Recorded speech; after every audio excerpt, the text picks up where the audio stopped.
China अब ये बोल रहा है कि पाकिस्तान में हम अपनी सिक्योरिटी खुद करेंगे, चाहे पाकिस्तान अलाउ करे या ना करे। हम अपने लोग लाएंगे, हमारी आर्मी आएगी और हमारे लोगों की सिक्योरिटी करेगी।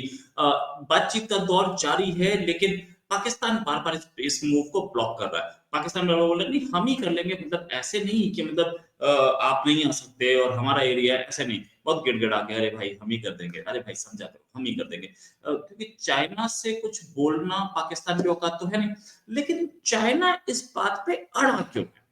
कुछ पॉइंट्स जो कि मीटिंग के अंदर डिस्कस हुए और मुझे कहीं से खबर मिली, वो ये कि मीटिंग के अंदर ये बोला गया कि भाई साहब, आप सिक्योरिटी प्रोटोकॉल्स नहीं फॉलो कर रहे हो। हम अपने आदमी लेके आएंगे जो कि सिक्योरिटी प्रोटोकॉल्स फॉलो करेंगे। ये बोला गया कि हमारी सिक्योरिटी आएगी तो वो हमें बेहतर संभाल पाएगी। आपके लोग तो पता नहीं कहाँ अंडे दे रहे होते हैं, आपके लोग कहाँ होते हैं, क्या कर रहे होते हैं। जैसे कि अभी कराची का हमला, 40 मिनट तक एक ट्रक एयरपोर्ट पे खड़ा रहा। ये बात चाइनीज ने बोली। 40 मिनट तक एक ट्रक एयरपोर्ट पे खड़ा रहा जिसमें 100 किलो एक्सप्लोसिव था। किसी ने भी उसे डिटेक्ट क्यों नहीं किया? वो एयरपोर्ट पे था, हमारे चाइनीज आने वाले थे, हमें नहीं फर्क पड़ता। आप पाकिस्तानियों को मरवाओ, हमें फर्क नहीं पड़ता, लेकिन हमारे चाइनीज आने वाले थे उससे पहले किसी पाकिस्तानी ने ध्यान क्यों नहीं दिया? इसका मतलब आप प्रोटोकॉल्स फॉलो नहीं कर रहे। 40 मिनट तक एक ट्रक पे खड़े होने का क्या मतलब है? राइट, मैं भी मानता हूँ इस बात को। मामला गड़बड़ है, इसमें दो चाइनीज मारे गए थे ऐसा पता लगता है, लेकिन दो से ज्यादा थे, ये खबर मेरे हाथ में। ये पंगा क्या है? पंगा ये है कि पाकिस्तानी लोगों को काम करने की आदत नहीं। सिक्योरिटी फोर्सेस जहां खड़ा कर दिया वहां पे खड़े हो गए। अच्छा, पाकिस्तानी सिक्योरिटी फोर्सेस जो है वो आतंकवाद को टैकल करने की पोजीशन में नहीं। उनको ये नहीं पता कि हमने कैसे सिक्योरिटी करनी है किसी की। हाँ, वो खड़े हो जाते हैं, खड़े हो जाते हैं। एक ट्रक खड़ा है, खड़े रहने दो। कहीं कमाई की आदत पड़ चुकी है, ये भी एक रीजन है। लेकिन पाकिस्तानी सिक्योरिटी फोर्सेस के साथ पंगा ये है कि पाकिस्तान में जो भी लोग सिक्योरिटी फोर्स में घुसते हैं, वो भी कुछ मतलब पैसा पूसा दे दो के घुसते हैं, और वो भी अब लगे हैं कि यार अरे हो जाएगा यार, कोई टेंशन नहीं है। दूसरी चीज, सबकी थिंकिंग ये है कि मैं तो सुन्नी हूं, सामने वाला भी सुन्नी है, और मैं खड़ा हूं कराची में, ये तो कमाई का रीजन है ना। मैं बलूचिस्तान में होता तो कोई मुझे मारता, मैं खैबर पख्तूनख्वा में होता तो कोई मुझे मारता, या कराची में कौन हमला करेगा? इस माइंडसेट की वजह से वो ब्लास्ट हुआ। माइंडसेट जो है वो ये नहीं है कि कहीं पे भी हमला हो सकता है। उनका माइंडसेट ये है, उन्हें पता है कि खैबर पख्तूनख्वा में होते हैं, बलूचिस्तान में, कराची, सिंध या पंजाब सेफ रीजन, यहां पे आपको कुछ देखने की जरूरत नहीं। उन्हें पता है कि चाइनीज टारगेट पे। अच्छा, चाइनीज से नफरत भी है। एक तो काफिर वाला एंगल तो है ही, उन्हें लगता है कि ये काफिर है। अच्छा, एक और नैरेटिव परकोलेट कर गया है, क्योंकि कहीं इंडिया ने फैलाया, या कहीं यूएन ने फैलाया, या कहीं ब्रिटिशर्स ने या यूएस या अंग्रेजों ने फैलाया, टू बी साइड मतलब गोरों ने फैलाया। वो ये कि चाइना मस्जिदें तोड़ रहा है, चाइना मुसलमानों का परसिक्यूशन कर रहा है, और ये सच्चाई भी कर रहा है। तो लोगों को वहां पे लगने लगा कि ये चाइना जो है हमारे मुसलमान भाइयों पे अत्याचार कर रहा है, हम इस चाइना को नहीं सपोर्ट करते। अच्छा, चाइना कर तो रहा ही, नो डाउट अबाउट इट, लेकिन पाकिस्तानी गवर्नमेंट नहीं चाहती कि नैरेटिव फैले। लेकिन हम लोगों ने बहुत सारी वीडियोस बनाई, दूसरे यूट्यूबर्स ने बनाई, और पूरे पूरे वर्ल्ड में इतने आर्टिकल छप रहे हैं। तो पाकिस्तानियों को समझ में आ गया कि ये चाइनीज जो है ना, अच्छा, वो तो इस्लाम के नाम पे जी सीधे सीधे, वो तो जब टमाटर भी शिया है तो चाइनीज क्यों नहीं होगा? तो इनका चाइनीज से कोई लिंक भी नहीं है। अच्छा, तीसरी चीज, एक चीज और वो ये कि अगर मतलब पाकिस्तानी सिक्योरिटी फोर्सेस तो फेल हुई, नो डाउट अबाउट इट, ये सबके सामने है। लेकिन पाकिस्तान अलाउ क्यों नहीं करना चाहता? पाकिस्तान क्यों बोल रहा है कि नहीं, चाइनीज आप मत आओ, हम कर लेंगे? और चाइनीज क्यों अड़े हुए हैं कि हमें ही करनी है? वैसे तो बहुत दिन से बातचीत चल रही है और अभी तक परमिशन नहीं मिली है, वो आए नहीं, जो भी कहानी। पाकिस्तान इसलिए बोल रहा है कि हम हम सिक्योरिटी करेंगे, चाइनीज नहीं करेंगे। अगर चाइनीज ने अपनी सिक्योरिटी खुद शुरू कर दी, तो पाकिस्तानी आर्मी का चीफ, पाकिस्तानी आर्मी के जनरल्स, वो शक्ल क्या दिखाएंगे पूरी दुनिया को? या अपने लोगों को शक्ल क्या दिखाएंगे कि अपने कंट्री में वो सिक्योरिटी नहीं दे सकते तो चाइनीज को अपने आदमी लाने पड़े। वो उन लोगों के सामने क्या बोलेंगे जिनको अब तक बताते आए थे कि आर्मी तो बहुत पावरफुल है।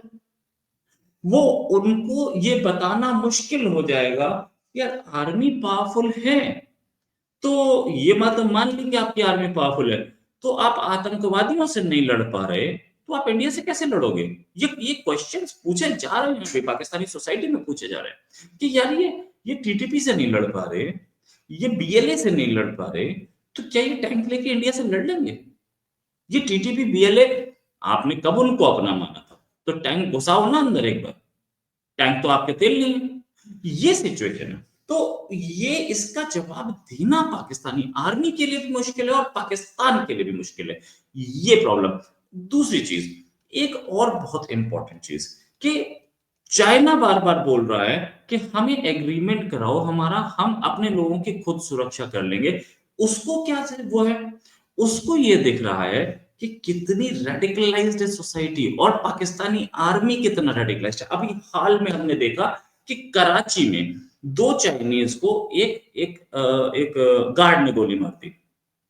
बाद में पता लगा कि गार्ड का और चाइनीज का झगड़ा हुआ था।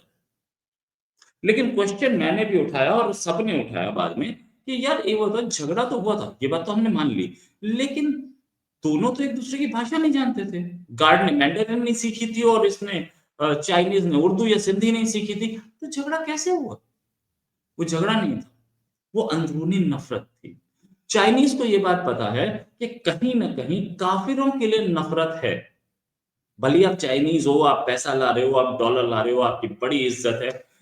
लाल मस्जिद वाले केस में चाइनीज ही थे ना, एक्चुअल में चाइनीज थे पीछे। बाद में वो दिखाया गया कि लाल मस्जिद वाला मौलाना ये करता है वो करता है।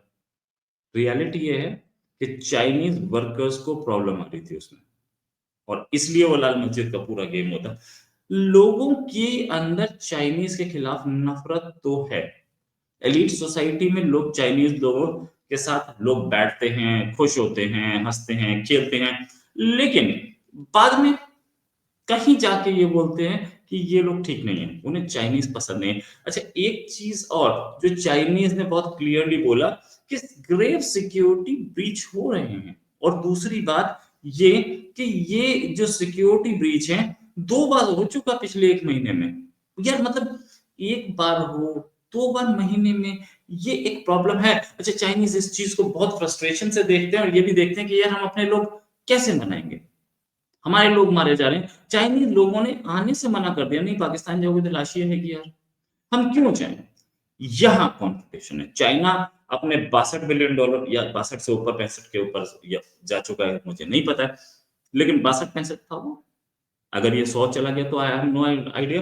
लेकिन सीपीईसी को उसको बचाने के चक्कर में कि यार इतना पैसा इन्वेस्ट कर दिया, अब इसे बेचेंगे कहाँ, और बेचूंगा, मैंने पावर प्लांट बनाया 2,000 करोड़ का, 1,500 करोड़ का, वो पावर प्लांट अब पाकिस्तानी को बेचूंगा तो उसके 500 करोड़ भी नहीं निकलने, तो मेरा तो खत्म हुआ ना, तो मैं इसको चला लूं कुछ साल फिर बेचूंगा। इस थिंकिंग में चाइनीज घुसता जा रहा है। पावर प्लांट से नहीं, मोटरवेज जो वो बोलता है, हमारे यहाँ हाईवे बोलते हैं उसको,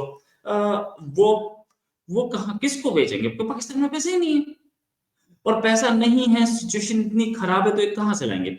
एक चीज और, पाकिस्तान में जो इन लोगों ने इंफ्रास्ट्रक्चर डेवलप किया है, वो तासु प्रोजेक्ट हो या कहीं और, वो दूर दूर है।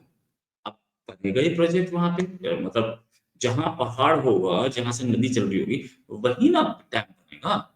या जहां पर आपको रॉ मटेरियल सस्ता मिलेगा वहां मिलेगा। रॉ मटेरियल सस्ता और ये डैम वगैरह उन एरियाज में होते हैं जो एरियाज अंडर डेवलप्ड होते हैं हमेशा। पहाड़ी इलाका है तो खेती होती नहीं, तो अंडर डेवलप रहेगा वो।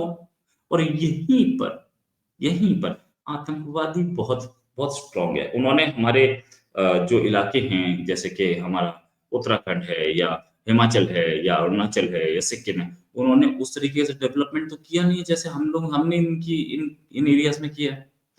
तो वहां पर गरीबी बहुत है, और गरीबी बहुत है तो लोग कोशिश करते हैं बच्चे मदरसे में चले जाएं। हमारे यहाँ तो सारे के सारे स्कूल में जाना, सरकारी स्कूल में, लेकिन उधर ऐसा नहीं है। वो गरीबी बहुत है तो वो कोशिश करते हैं कि मदरसे में चले जाएं, और जब वो मदरसे में चले जाते हैं तो फिर वो कोशिश करते हैं कि अच्छा ठीक है डन, अब इनको मुजाहिदीन बना दो, इनको भेज दो आतंकवाद से लड़ने के लिए। और वो आतंकवाद से लड़ने जाते हैं, तो वो उनको सिखाया जाता है कि चाइनीज़ दुश्मन है, क्योंकि चाइनीज़ यहाँ आता है, तो आकर के हमारे रिसोर्सेज़ लेता है। और वो चीज़, वो गरीबी या वो बॉर्डर में जो मदरसों का नेक्सस है, जो एक टाइम पे पाकिस्तान का प्लस पॉइंट था, वो आज नेगेटिव पॉइंट। यहीं से टीटीपी, यहीं से बीएलए के फाइटर्स, बीएलए के बहुत सारे फाइटर्स मदरसों में पढ़े, ये बात याद रखनी पड़ेगी। और वैसे भी हम लोगों को एक खबर और आ रही है कि सुई जो गैस है, उसकी एक पाइपलाइन को उड़ा दिया गया है। किस इलाके में, वो भी मैं आपको बताऊँगा। लेकिन एक चीज़ है कि हमले तो बहुत हो रहे हैं, खबरें नहीं आ रही हैं। खबरें क्यों नहीं आ रही हैं? इसलिए नहीं आ रही हैं कि कोई खबर देना नहीं चाहता है। यहाँ पे एक बहुत सारे आम लोगों ने बोलान में जिसे बोलते हैं बोलान एरिया, वहाँ पर हाईवेज़ को ब्लॉक कर दिया था। और साथ में मेरे पास जो खबर है उसके हिसाब से एक गैस पाइपलाइन को टेढ़ा-पुख्ती में एक्सप्लोजन से उड़ा दिया गया था। ये खबरें हैं। अच्छा, आर्मी ने अटैक भी किया है पाकिस्तानी फ़ोर्सेस पे मिश्के में। ये ये जो अटैक्स है छोटी-छोटी खबरें हैं, इसमें कोई हताहत नहीं है। लेकिन हाँ, ये ज़रूर है कि पाकिस्तानी आर्मी अब अपनी इज़्ज़त बचाने पे आ चुकी है और पेट्रोलिंग नहीं होने देना चाहती। लेकिन पाकिस्तानी आर्मी भी क्या करे, उसकी भी इज़्ज़त तो वहीं टिकी है। पैसा कहाँ से आएगा, फंडिंग कहाँ से आएगी। और चाइना एक-एक फाइल में घुस चुका है पाकिस्तान की। पाकिस्तानी आर्मी के कई लेफ्टिनेंट जनरल्स भी डायरेक्टली चाइना के टच में होते हैं, सिर्फ आर्मी चीफ ही नहीं। और अगर वो डायरेक्टली टच में हैं, तो ये समझिए कि आसिम मुनीर को कितना लोग पहचानते होंगे और कितना लोग इज़्ज़त देते होंगे बीजिंग में। कहीं उनका कोई लेफ्टिनेंट जनरल रिपोर्ट ना कर जाए, इसका भी डर हो। इसी के साथ एक और खबर पे हाज़िर होंगे। अभी के लिए नमस्कार, धन्यवाद, जय हिंद।